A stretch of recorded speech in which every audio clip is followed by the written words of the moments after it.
Finally PIB ने press conference कर दिया है, जिसका मैं नाम रख सकता हूं कि कॉमेडी नाइट विद पीआईबी।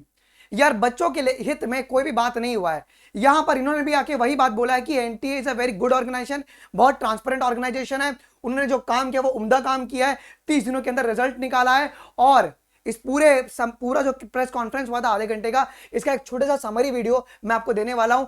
क्या रीनीट पॉसिबल है या नहीं, इन सभी के बारे में बात करने वाले हैं इस वीडियो में। इस वीडियो को एंड तक देखना, इसको जितना हो सके तुम शेयर करो, मीडिया हाउसेस तक पहुंचाओ। यार ये एनटीए कुछ नहीं कर रहा है भाई। अब देखो, साफ साफ दिख रहा था कि जो हमारे प्रेस कॉन्फ्रेंस में जो हमारे सर और मैम आए थे, they have not done the homework. उनको ये भी नहीं पता था कि कितने सवाल थे भाई। ओके, जब पूछा गया कि भाई कैसे ग्रेस मार्किंग दिया गया, number of question these that but कर रहे थे, उनको ये भी नहीं पता कि नीट एग्जामिनेशन में क्वेश्चन कितना है। और उन्होंने ये भी बात बोला कि हमको ये भी नहीं पता कि बुलेटिन में ग्रेस मार्क के बारे में दिया गया कि नहीं दिया गया है। फिर आप प्रेस कॉन्फ्रेंस, आप सरकारी प्रेस कॉन्फ्रेंस कैसे कर रहे हो? You should have the proper knowledge कि भाई इसमें क्या दिया गया है। जब पूछा गया कि भाई ग्रेस मार्क्स के बारे में इंफॉर्मेशन बुलेटिन में नहीं जिक्र है, तो कह रहे हैं हमें नहीं पता है और ये हम इसके ऊपर स्टडी करेंगे और फिर देखेंगे क्या करना है। This is so bad. Summary के फॉर्म में देखो ये बोला गया है, इन्होंने ये एक्सेप्ट किया कि भाई किसी प्रकार का भी पेपर लीक नहीं हुआ है। ये बात मैं नहीं कह रहा हूं, ये हमारे अथॉरिटीज कह रही है, जो कि हायर डिपार्टमेंट की अथॉरिटीज है। दूसरी बात ये कह रहे हैं कि दो वर्ड उन्होंने बहुत यूज किया, कमिटी बनाएंगे और रिकमेंड करेंगे। कमिटी की रिकमेंडेशन क्या होगी? सो कमिटी का फॉर्मेशन होगा और वो कह रहे हैं कि जैसे उसका रिजल्ट आएगा 2 या 3 दिनों में आ जाएगा। मुझे लगता नहीं है 2 या 3 दिनों में आएगा। ये कह रहे हैं 2 या 3 दिनों में हम लोग ट्राई करेंगे कि वो कमेटी का रिजल्ट आ जाए और आपके पास हम लोग एक प्रेस कॉन्फ्रेंस का कह रहे हैं कि there will be no delay in the counselling. उन्होंने इनडायरेक्टली ये भी बोला है कि भाई हम काउंसलिंग में कोई भी डिले नहीं करने वाले हैं और हम लोग बहुत ट्रांसपेरेंटली पेपर को कंडक्ट कराएं। इन्होंने ये बोला है कि पेपर जो मात्र सिर्फ 6 सेंटर पे अफेक्ट हुआ है, तो जो कमेटी अब बनाएंगे वो सिर्फ 6 सेंटर के लिए बनाएंगे। अगर रीनीट करवाना होगा या रीवैल्यूएशन करवाना होगा तो सिर्फ 6 सेंटर के लिए होगा। इनके हिसाब से बस 1563 बच्चे ही अफेक्टेड हुए हैं और कोई बच्चा अफेक्टेड नहीं हुआ है। मतलब हम पागल है, बिहार की एफआईआर पागल है, सब कुछ पागल है। What are you doing guys? मतलब ये बहुत बहुत शर्मिंदा की बात है। अब मैं जो बात कहने जा रहा हूं, ये वीडियो इस क्लिप को काट के आपको हर जगह फैलाना है। यार जितने भी इंडिया के बड़े बड़े डॉक्टर्स हैं, सर्जन हैं, अब आप लोगों से मेरी विनती है, हम टीचर लड़ रहे हैं ना, टीचर तो लड़ेगा, देखो हमको अगले बैच के लिए पढ़ाना भी है, हम वो भी करें, हम लड़ भी रहे हैं। जितने भी बड़े बड़े डॉक्टर्स हैं, अब आपको एक स्टेप उठाना पड़ेगा। आपको कुछ समय के लिए, मुझे पता है कि patients are the priority, but कुछ समय के लिए हमारे लिए भी आपको आवाज उठानी पड़ेगी। और अभी ये दादागिरी बंद होनी चाहिए।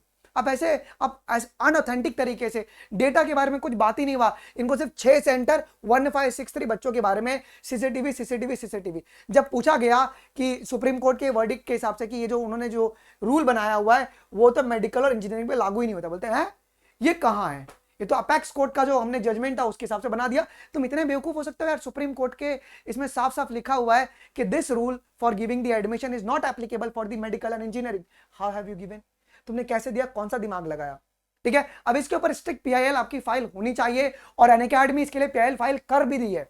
इसके लिए हम लोग को यार मास सपोर्ट की जरूरत है। डिस्क्रिप्शन बॉक्स में गूगल फॉर्म छोड़ा जाएगा, आपको भरना पड़ेगा।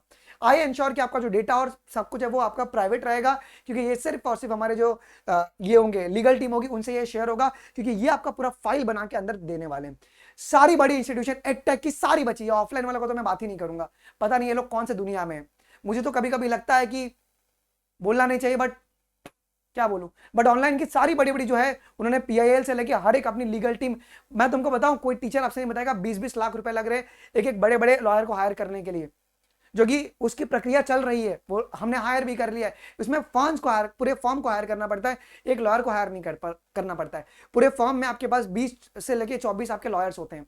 इस तरीके से पूरी पिटीशन एक बनती है और जितना स्ट्रांग अपना पेपर होगा उतना, क्योंकि अब तो यार अगर हम पीआईएल फाइल करेंगे तो मैं तो पीआईबी का ये जो प्रेस कॉन्फ्रेंस है ना, इसको भी सामने रखूंगा।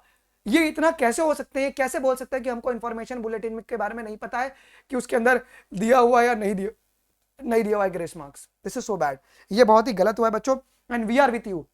अब मुहिम चलेगी और काउंसलिंग पर स्टे चाहिए। सबसे पहला रीनीट हो ना हो बाद में हो देखा जाएगा, पहला प्रायोरिटी भाई, पहला प्रायोरिटी जो है ना वो है डिले इन द काउंसलिंग। भाई अगर इसके ऊपर स्टे नहीं लगा ना, और सबसे बड़ी बात क्या है ना, इंडिया में सबसे ज्यादा जहां से बच्चे बैठते हैं महाराष्ट्र, उस गवर्नमेंट ने बोल दिया कि पेपर इज अ फॉल्टी। उस गवर्नमेंट ने कह दिया कि जो पेपर है कहीं ना कहीं लेजिट पेपर नहीं है और हम अथॉरिटी से डिमांड करेंगे भाई पेपर को फेयर कंडक्ट करवाया जा सके। महाराष्ट्र मेरे साथ है यार, हमारे साथ महाराष्ट्र, अगर महाराष्ट्र खड़ा हो जाता है ना तो फिर सबको बात माननी पड़ती है, क्योंकि महाराष्ट्र से भाई 2,68,000 बच्चे ने पेपर दिया है। तुम समझ रहे हो, 2,68,000 पेपर ने, और महाराष्ट्र फिर प्रॉपर तरीके से फिर इसको अपने मुहिम में भी लेने वाला है बच्चों, ठीक है। कुछ भी दिक्कत होगा, Anmol Sharma is always with you, और मैं फाइट करते रहूंगा। कुछ भी अपडेट आएगा सबसे पहले, देखो मैं भाई कोर्ट भी जा रहा हूं और अपडेट भी दे रहा हूं, मैं पढ़ा भी रहा हूं। मैं घर वाले कह रहे हैं कि तू कौन सी दुनिया में खोया हुआ है, भाई सर में तेल रख रख के ना मैं काम कर रहा हूं। मेरा ये अभी स्थिति चल रहा है, क्योंकि मेरे को पता है कि देखो अपने को ज्यादा नाम नहीं कमाना यार, बच्चों की मदद होनी चाहिए। अगर एक भी बच्चा अगर, क्योंकि मैंने कुछ ऐसे केसेस देखे ना यार, मन अंदर से रो दिया यार। ये इनका क्या है भाई, सरकारी लोग हैं, इनको मजे है, इनकी गाड़ी है, सब है, लेकिन एक बाप जो प्राइवेट पैसा कमाता है ना यार, उसको बहुत दुख लगता है ना, कि बाप धूप में चलता है, माँ तवे पे चलती, तब जाके एक बच्चे की परवरिश होती है। ये क्या समझे भाई, ठीक है। इनके बच्चे सेटल्ड है ना, जब हमारे बच्चे की बारी है तो भाई तुम ये करोगे, बहुत बुरा लगता है, बट कोई नहीं। आई होप कि वीडियो इन्फॉर्मेटिव लगा होगा। इस वीडियो को ज्यादा आप लोग शेयर कीजिएगा, चैनल को सब्सक्राइब करना, वीडियो को लाइक करना और फॉर्म को फिलअप कर देना। अभी के लिए बस इतना ही, थैंक यू, जय हिंद, बाय बाय।